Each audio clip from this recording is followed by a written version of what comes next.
یہ تو خدا کا شکر ہے کہ حوریہ پہلے ہی عقیدت کو لینے چلی گئی، ورنہ وہ سمجھتی کہ ہم نے اسے حویلی سے آئے پیغام کی وجہ سے بلایا ہے۔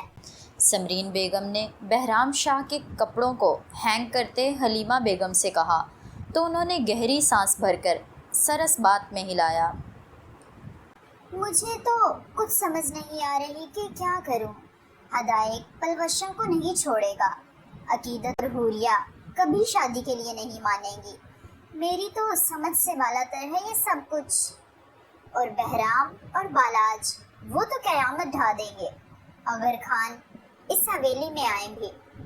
یہ تو شکر تھا کہ وہ دونوں یہاں تھے، نہیں اب وہ تینوں آئیں گے تو مجھے سمجھ نہیں آ رہا کہ کیسے بات کروں گی ان سے۔ اور ڈر تو مجھے یہ بھی ہے کہ بہرام تک یہ بات پہنچ نہ گئی ہو۔ ایک تو یہ لڑکا چاہے 7 سمندر پار بیٹھا ہو، ہم سے پہلے ہر بات اس تک پہنچ جاتی ہے۔ حلیمہ بیگم نے پریشان لہجے میں کہا تو سمرین بیگم کبڈ بند کر کے ان کے قریب آ کر بیٹھ گئیں۔ سمجھ تو مجھے بھی کچھ نہیں آ رہا زرگام خان کس طرح اس رشتے کے لیے راضی ہو گیا، کیونکہ جہاں تک میں اسے جان سکی ہوں اس کی کچھ تو رضامندی تھی، تبھی تو یہ پیغام اس حویلی تک آیا ہے۔ اگر اس کی مرضی کے خلاف کچھ ہوتا تو وہ پیغام کے ساتھ پیغام لانے والے کو بھی زندہ زمین میں گاڑ دیتا۔ اب تو ہم انکار بھی نہیں کر سکتے، گاؤں کا سردار ہے وہ اور ہمارا دشمن۔ انکار کو انا کا مسئلہ بنا کر حشر برپا کر دے گا۔ جتنی وہ ہم سب سے نفرت کرتا تھا، مجھے تو یہی تھا کہ وہ عقیدت کو طلاق دے دے گا، اور پھر ہم عقیدت اور بہرام کی، کیونکہ ان دونوں کی ایک ساتھ بہت بنتی ہے، ایک دوسرے کو اچھے سے سمجھتے ہیں، مگر خیر جو اللہ کو منظور۔ آ جائیں تو تم وقت ضائع کیے بغیر عقیدت سے بات کر لینا، میں بہرام کو سمجھا دوں گی، پھر جو ہوگا دیکھا جائے گا۔ سمرین بیگم کے کہنے پر حلیمہ بیگم نے ایک نم نگاہ بہرام شاہ کے شاندار کمرے میں دوڑائی، جس میں پڑی ہر چیز اس کے مالک کے ذوق کا پتہ دیتی تھی۔ باہر ممالک سے لائے گئے بیش قیمت ڈیکوریشن پیس پورے کمرے میں بچھا، دبیز مخمل سا قالین جو کہ ترکی سے منگوایا گیا تھا، جس پر پاؤں رکھیں تو ایسا محسوس ہوتا کہ پاؤں اندر دھنستے جا رہے ہیں۔ کنگ سائز بلیک کلر کا بیڈ، جس کے سامنے ایک ڈریسنگ ٹیبل پڑا تھا۔ بیڈ اور ڈریسنگ ٹیبل کے درمیان کی جگہ پر دائیں جانب گرے کلر کا ایک صوفہ اور ٹیبل پڑے تھے۔ کمرے کی چھت کے درمیان میں لگا سلور کلر کا خوبصورت فانوس جو اس کمرے کی خوبصورتی کو 4 چاند لگا رہا تھا۔ داجی کا پیغام ہے کہ شادی اسی مہینے کرنی ہے، لیکن حدائق اور اس کی ٹیم کسی دوسرے ملک جا رہے ہیں۔ کرونا کی وجہ سے ڈاکٹروں کی ضرورت ہے، تو حدائق ڈاکٹرز کے ساتھ وہیں جا رہا ہے۔ اس کا آنا تو بھی مشکل ہے، اور پھر پتہ نہیں لڑکیاں مانتی بھی ہیں کہ نہیں۔ اوہو فکر مت کرو، عقیدت اور حوریہ مان جائیں تو ان کی شادی کر دیتے ہیں۔ حدائق آئے گا تو دھوم دھام سے اس کی بیوی کو بھی لے آئیں گے۔ ویسے بھی سالوں گزر گئے، اس حویلی میں کوئی خوشی نہیں آئی، اسی بہانے دوبارہ ہمیں بھی خوش ہونے کا موقع مل جائے گا۔ حلیمہ بیگم کی بات پر سمرین بیگم نے مسکراتے ہوئے کہا تھا، جس پر ایک پرسکون مسکراہٹ حلیمہ بیگم کے چہرے پر بھی ٹھہر گئی۔ کچے راستوں سے ہوتی گاڑی اپنی منزل کی طرف رواں دواں تھی۔ گاڑی میں بیٹھے 3 نفوس کے ہونے کے باوجود بے حد خاموشی چھائی ہوئی تھی۔ گاڑی کے پیچھے آ رہی جیپ میں گارڈز ہتھیار لیے چوکنا بیٹھے ہوئے تھے۔ ارد گرد شیر سی نگاہ دوڑاتے بہرام شاہ نے مرر سے پیچھے بیٹھی حوریہ شاہ کو سرد نظروں سے دیکھا تھا، پھر سامنے نظر ٹکا دی۔ وہ رات کے 9 بجے گاؤں کی حدود میں داخل ہو چکے تھے۔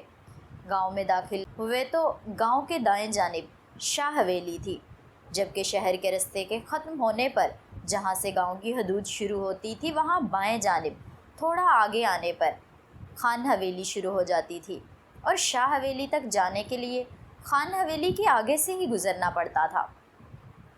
دوسرا راستہ گاؤں کی حدود میں داخل ہوتے بائیں جانب جنگل کی طرف سے تھا،